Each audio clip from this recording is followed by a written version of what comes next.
Namastê. Olá pessoal, então vamos dar sequência nessa série, nesse bloco, o argumento das proibições. Né? No vídeo acima, no vídeo anterior, eu dei uma explicação do porquê seria ilógico, irracional a afirmação de que nós não somos capazes de compreender Deus, capazes de compreender o absoluto. No finalzinho do vídeo, que eu quero realçar aqui, eu dei uma afirmação que eu acho que é importante repetir essa afirmação, porque ela é bastante significativa. Quando nós falamos em termos de compreender Deus, ok? É óbvio que a pretensão não é compreender o absoluto na sua totalidade. É evidente que nós temos a humildade mínima necessária para perceber que, até mesmo matematicamente, aprender os princípios matemáticos, ou seja, a capacidade matemática de aprender a realidade, ela é elástica. E mesmo quando ela colapsa, que é quando nós chamamos isso de infinito, ainda assim, isso só significa que o nosso processador, que é o nosso cérebro, não consegue mais acompanhar o ritmo da elasticidade matemática. E aí ela colapsa e nós chamamos o colapso da matemática de infinito, que é quando nós conseguimos mais ir adiante com a operação, através do nosso processador. Então, matematicamente falando, é muito evidente que nós não conseguimos aprender o infinito. Então, quando se utiliza esse recurso, porque nós não temos a inteligência para compreender o absoluto, isso parece ser uma afirmação assim muito elevada, uma afirmação muito sábia, mas na verdade essa é uma afirmação assim bem até óbvia, né?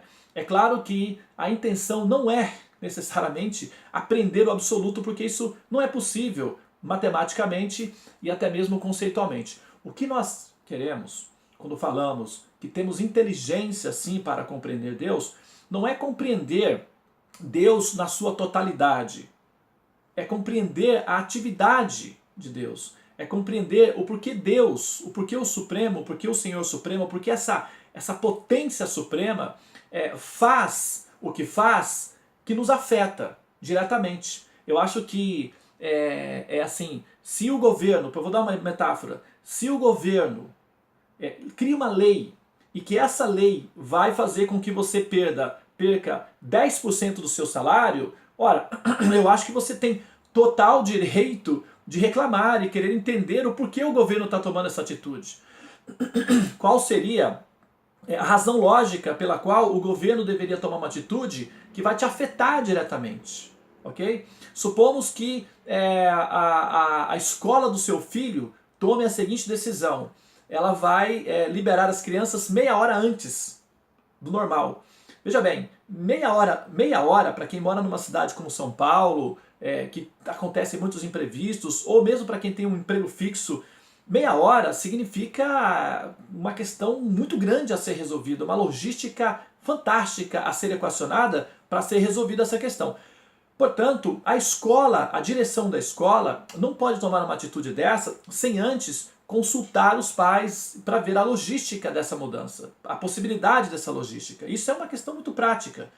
Então, as coisas que nos afetam diretamente, nos dá automaticamente o direito de querer entender como essas coisas são feitas e por que essas coisas são feitas, até mesmo porque para que nós possamos nos adaptar a essa situação.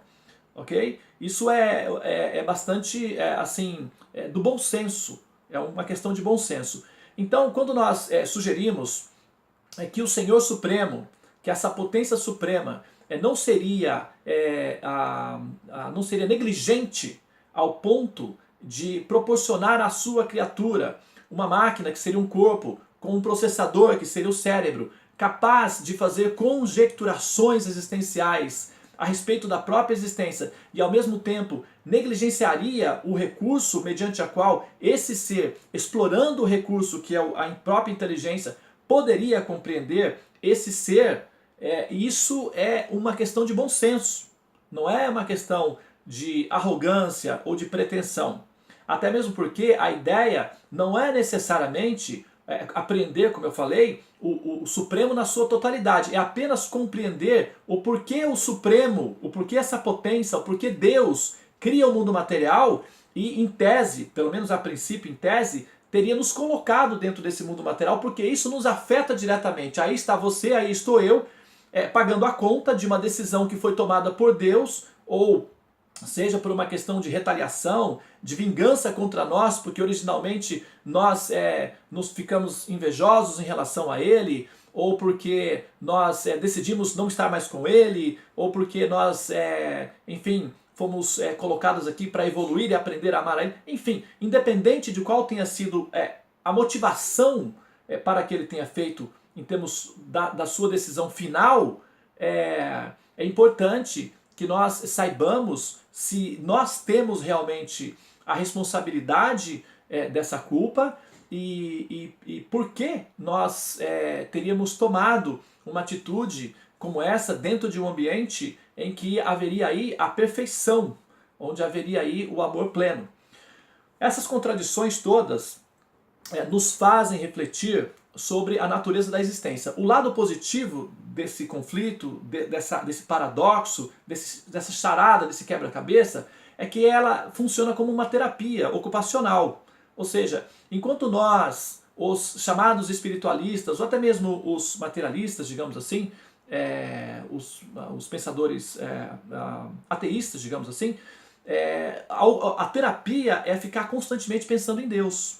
Mesmo o ateu, ele está constantemente pensando em Deus no sentido negativo. Como eliminar a existência de Deus? Ele acaba conectando a mente dele a Deus, independente se é pelo processo negativo ou pelo processo positivo da aceitação. Quando ele é um ateu positivo, ele se torna humanitarista. Ele quer apenas eliminar a concepção negativa da existência de Deus que produz sofrimentos na humanidade. Nesse sentido, eu também sou ateu, porque eu também concordo com essa ideia de eliminar a concepção errada de Deus que produz violências, mortes, sofrimentos e misérias e ignorância. Eu também concordo com isso.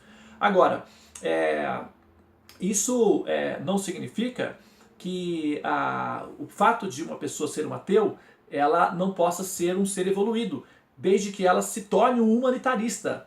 Uma vez que a intenção de um ateu é eliminar a ideia de Deus que produz sofrimentos na humanidade para aliviar os sofrimentos da humanidade e melhorar a condição intelectual, moral e conceitual da humanidade, então isso é o equivalente de compaixão. É válido como processo terapêutico de evolução. Nesse sentido, embora ele esteja conectado com Deus do ponto de vista da negação de Deus, ele evolui moralmente quando pretende colocar no lugar de Deus o humanitarismo, que teria como motivação principal melhorar o nível cultural, emocional e até mesmo espiritual da humanidade. Seria uma substituição do conceito de Deus pelo humanitarismo. E claro que a ideia aí é eliminar as concepções de Deus enquanto metáforas de ignorância que produz uma ignorância e violência no mundo. Okay? Então aí seria aí nesse sentido esse aspecto. Agora, o que eu estou realmente querendo colocar aqui com esse vídeo, a ideia principal que eu estou querendo colocar aqui com esse vídeo é justamente o fato de que na medida em que nós pensamos em termos das proibições, dos mecanismos que proíbem o ser na compreensão de Deus, um desses mecanismos é a afirmação de que nós não teríamos inteligência para compreender esse Deus. E a inteligência que nós estamos utilizando para compreender as ações desse Deus, ou o motivo pelo qual esse Deus cria o mundo material, são atitudes tomadas por Deus, em tese, porque mesmo que nós tenhamos cometido alguma falha, tecnicamente falando, supostamente falando, eu não estou assumindo essa posição, eu estou apenas hipoteticamente apresentando uma das possibilidades que se ventila na humanidade a respeito de qual seria uma explicação para justificar o mundo material, que vem aí como consequência o livre-arbítrio, as teorias felônicas, que vão ser comentadas todas nessa série. Mesmo que houvesse uma responsabilidade da nossa parte enquanto almas individuais seja em termos da decisão de sair do reino de Deus, ou da decisão de revoltar-se contra Deus, ainda assim, a criação do mundo material não foi uma obra das pequeninas almas, foi uma obra do Criador, ou dessa potência que nós chamamos a consciência divina, a origem, Deus, etc. Essa potência original teria criado toda essa manifestação que nós conhecemos, e aí estaríamos nós afetadas diretamente por ela, né? Tá você aí lutando com a sua vida para poder entender tudo isso que está acontecendo ao seu redor e se manter calmo, né? Diante desse caos, diante dessa pressão que é a angústia de existir. E nesse sentido eu acho que é totalmente válida a preocupação de querer compreender, sim, os motivos pelos quais o próprio Senhor Supremo, o próprio Deus, faz as coisas como Ele o faz. Já que Ele criou o mundo material, então, e nós estamos envolvidas, enquanto almas, no mundo material, uma das, não seria exigências, mas uma das intuições naturais seria o porquê disso, já que isso nos afeta diretamente, como eu dei as metáforas de quando o governo toma uma decisão que vai te afetar, ou quando a escola do seu filho toma uma decisão de mudar o horário, isso vai te afetar diretamente, o que te dá automaticamente o direito de perguntar por quê, não é? Isso é uma questão muito natural. E quando, imagina, se você chega na escola, por exemplo, e vai perguntar para a diretora por que vocês mudaram o horário, e a diretora diz o seguinte: você não teria a capacidade de entender a complexidade dessa decisão, portanto, simplesmente adapte-se a ela. Seria, você possivelmente chamaria o seu advogado, né? Claro que não funcionaria. O governo faz isso, ele faz muitos truques, ele muda, cria leis, e depois o presidente aparece lá e diz: é para o bem do Estado, é para o bem da nação, e vocês vão entender no futuro a importância dessa decisão e tal. Enquanto isso, a decisão afeta a maioria da população e eles ficam livres para poder fazer o que quiserem com o dinheiro que sobra da decisão que eles tomaram. E claro, quando nós aceitamos esse argumento de que nós não temos a inteligência suficiente para compreender as decisões de Deus em relação a nós, é o equivalente de dizer ou de admitir que aquilo que nos afeta não nos interessa. E não é bem assim, né? Praticamente falando, não é assim que acontece. Nos afeta sim e nós nos interessamos por aquilo que nos afeta. Por isso, o vídeo anterior foi uma afirmação ou uma rejeição desse conceito de que Deus seria uma pessoa uma pessoa sem bom senso, que ao criar a sua criatura, daria para a sua criatura um cérebro que anseia compreendê-lo, mas não permitiria que essa inteligência pudesse compreendê-lo. Ou seja, como eu falei lá no vídeo, né, uma piada que não seria só uma pessoa se divertiria. É uma espécie de bullying existencial. E não é possível que um ser que pretende ser amado, ou aquele ser com quem nós estamos buscando nos relacionar através do amor, seja essa pessoa, porque nós não seríamos capazes de amar alguém de mau gosto, né? Nós amamos pessoas de bom gosto, pessoas inteligentes, pessoas calmas, pessoas felizes, pessoas alegres, pessoas bondosas. São esses tipos de pessoas que nós amamos. Pessoas que fazem bullying com as demais, pessoas que fazem maldade com os outros. Essas pessoas nós não amamos essas pessoas. Nós podemos amá-las existencialmente enquanto almas, mas não enquanto personalidades. E assim, nesse sentido, nós teríamos dificuldades de amar a Deus caso Ele tivesse colocado em nós uma inteligência para querer compreendê-lo e tivesse simplesmente se esquecido de liberar essa inteligência para compreendê-lo. Por isso que o argumento de que nós não temos inteligência para compreender Deus não é válido. É um argumento incorreto. Inclusive, como eu estava dizendo, os cientistas, eles quando olham para o universo, eles pensam assim: vamos compreender o universo, vamos buscar entender o universo. Diante da vastidão do universo, nós poderíamos dizer assim para eles: vocês nunca terão inteligência para compreender o universo. E com isso, se os cientistas acreditassem nessa teoria de que eles realmente não teriam inteligência para compreender o universo, possivelmente nós ainda estaríamos aí, quem sabe, aí fazendo cálculos com as mãos, né? Estaríamos escrevendo ainda com a pena, não é? E olha lá se tivesse a pena, né? Aquela época que escrevia com a pena.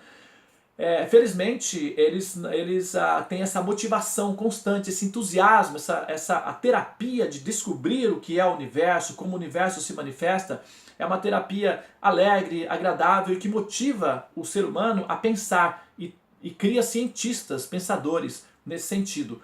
Agora, interessantemente, os espiritualistas é como se eles fizessem um auto-bullying consigo próprios. Na hora de buscar a compreensão de Deus, a afirmação que se faz sobre aqueles que buscam compreender Deus é que eles não são capazes de compreender. Ora, como é que alguém vai se motivar a querer entender alguma coisa que automaticamente os mestres, os professores, os ensinadores já estão dizendo que eles não serão capazes de compreender? Imagina um professor entrando numa sala de aula e dizendo assim para os alunos: hoje eu vou ensinar uma coisa que vocês não serão capazes de entender. Assim, tipo, eu não tenho recurso aqui de edição de vídeo. Eu estou fazendo vídeos sem recurso nenhum de edição, limpo, puro, completamente.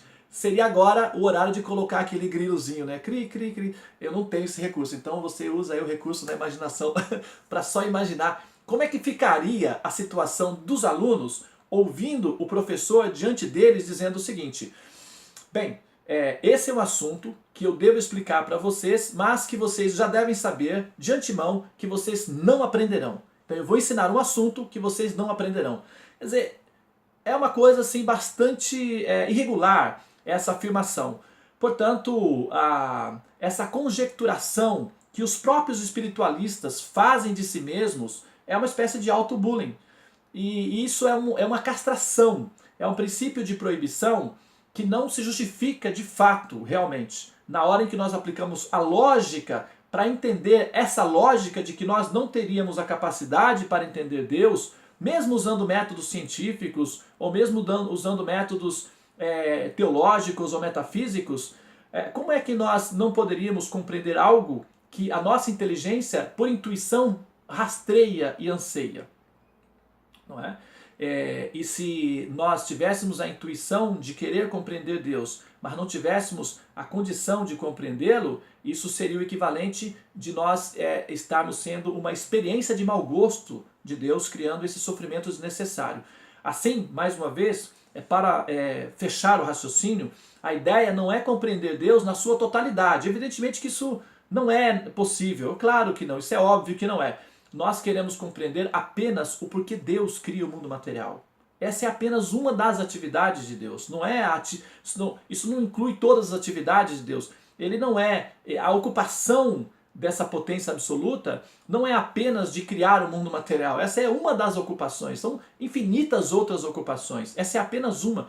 Nós não estamos querendo compreender todas as atividades do Senhor Supremo. Queremos apenas compreender a atividade que nos afeta diretamente, que é a criação do mundo material. E aí estamos você e eu querendo compreender isso. É um direito que nós temos através da humildade, claro, de se aproximar do absoluto com a humildade, com a posição, assim, a postura correta de querer compreender, não com a acusação, não com o espírito da lamentação, da posição da vítima, mas realmente como um sábio que está buscando compreender as coisas para haver uma interação positiva entre ambas as partes. Ok? E assim é evidentemente que a inteligência, se Deus não é um ser que brinca com a sua criatura de uma maneira assim,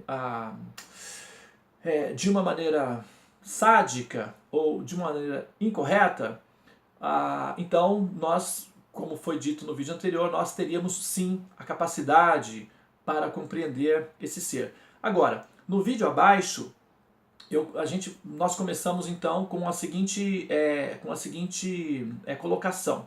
Na verdade, o vídeo abaixo ele faz parte de um bloco lá na frente, só que eu trouxe o vídeo para cá porque faz parte desse bloco também. Ele faz parte de dois blocos. Você vai me ouvir falar logo no início que nós já falamos sobre todas as possibilidades da compreensão de Deus. E daqui para frente você vai assistir diferentes blocos, como por exemplo, a ideia de Deus enquanto máquina, a ideia de Deus enquanto caos, a ideia de Deus enquanto luz, a ideia de Deus enquanto pessoa. Você vai ouvir também as diferentes posições teológicas e filosóficas que tentam explicar o porquê esse Deus teria criado o mundo material e colocado a sua entidade viva ali. Então você vai ouvir falar muitas coisas. Então nesse vídeo aqui abaixo, eu dou início dizendo, agora que nós já falamos sobre vários assuntos, vamos dar sequência no raciocínio e fechar a conclusão. Por isso você pode ficar um pouco aí confundida ou confundido com o contexto do vídeo. Mas o contexto é esse, tá? É que ele faz parte, você vai assisti-lo novamente lá na frente, dentro de um outro contexto, que é quando eu fecho uma parte, um bloco dentro da série. Ok, pessoal? Então é isso, tá? Esse vídeo aqui, ele tem assim essa contextualização. E para finalizar o vídeo, eu gostaria de falar que existem centenas de argumentos castradores que são argumentos de proibição.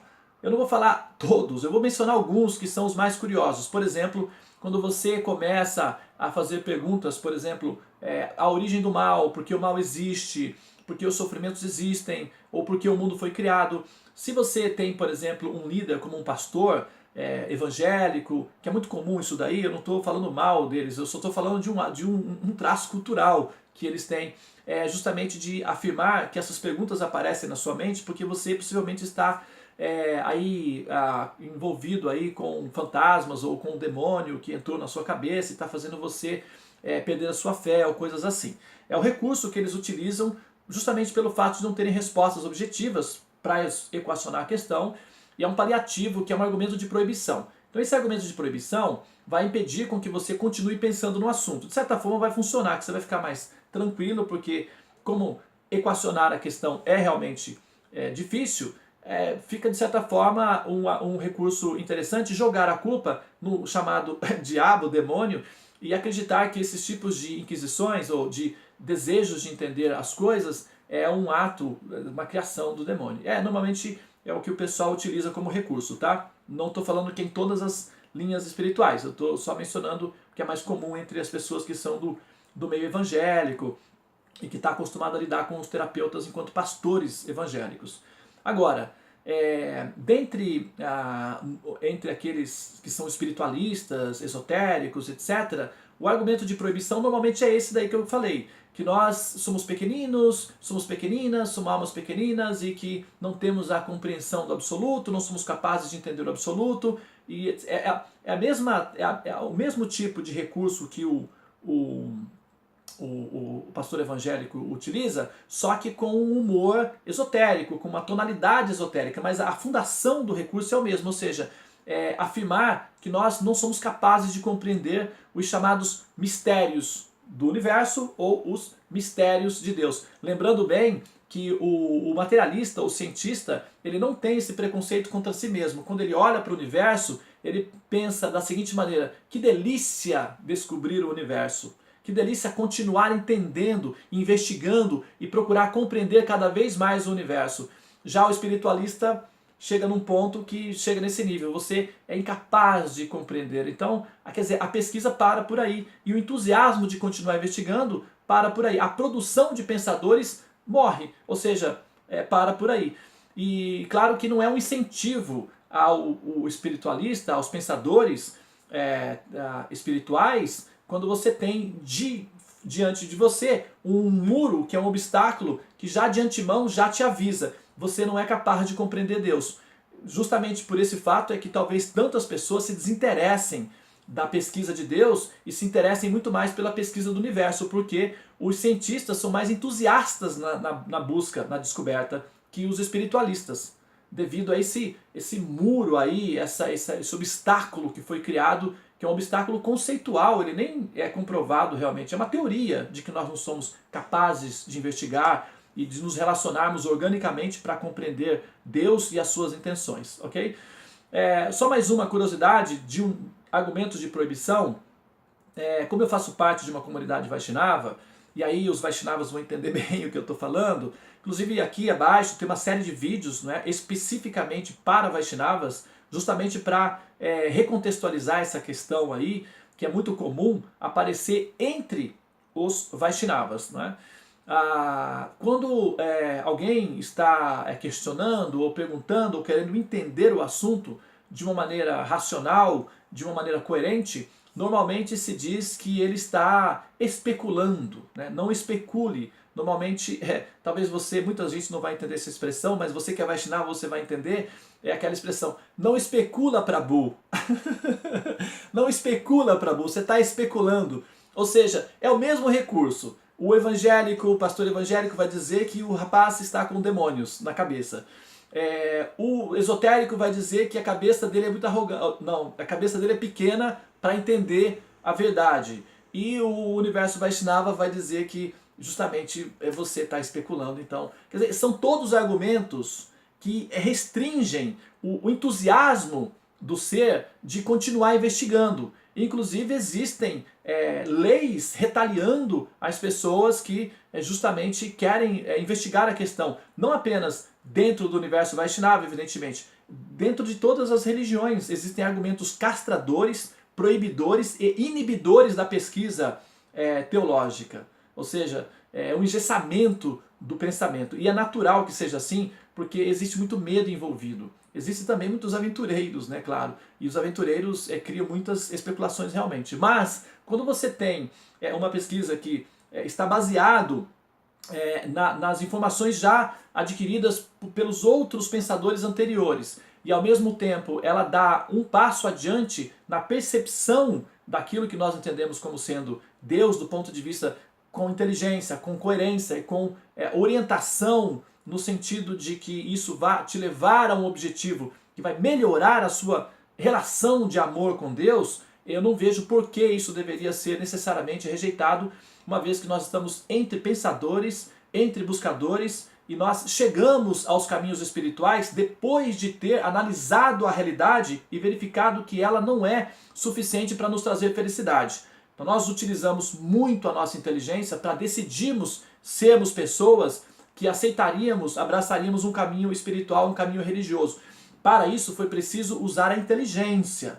Assim que nós chegamos dentro desses caminhos religiosos, parece que o direito de continuar usando a inteligência é retirado. Ou seja, ele só é utilizado, ele só é autorizado a ser utilizado até um certo ponto. Dali para frente, quando o professor, os mestres, os pastores, os líderes espirituais, eles próprios não conseguem dar uma resposta objetiva para perguntas ou para questões objetivas, aí o argumento é naturalmente esse, é o argumento da proibição, ou é o argumento da especulação, ou é o argumento do demônio, da invasão, né? Invasão de propriedade, do uso capião do demônio na inteligência, uma coisa assim. E aí são todos argumentos castradores, argumentos inibidores, que impedem o aparecimento de novos buscadores de Deus, ou novos, vamos dizer assim, novos devotos, ou novos espiritualistas. Na comunidade científica está o tempo todo aparecendo novos cientistas, novos gênios, novos brilhantes, porque existe um incentivo à pesquisa, existe um incentivo à busca. Nas comunidades religiosas parece que esse incentivo ele é castrado, ele é engessado, ele é proibido. E esse recurso de proibição impede com que haja o interesse da comunidade mais jovem em termos da pesquisa da existência de Deus. É o que eu senti pessoalmente enquanto pesquisador, enquanto buscador. E eu estou compartilhando aí a percepção através dessa série que se chama o bloco, né? Que são os argumentos de proibição. Nessa partezinha final desse vídeo eu falei alguns dos argumentos. Eu estou escrevendo um livro sobre essa série, na verdade, é um livro reduzido, na verdade, eu estou escrevendo um livro detalhadamente, e nesse livro eu então detalho pormenorizadamente quais são os diferentes tipos de argumentos de proibição e como é que eles não são autênticos para explicar a nossa condição enquanto buscadores, tá bem? Muito bem, pessoal, eu vou parar por aqui. Muito obrigado pela sua atenção. Então, assista aí os próximos vídeos que você vai poder compreender o que eu estava querendo dizer com essa recontextualização com esse vídeo aqui. Namastê e até a próxima gravação.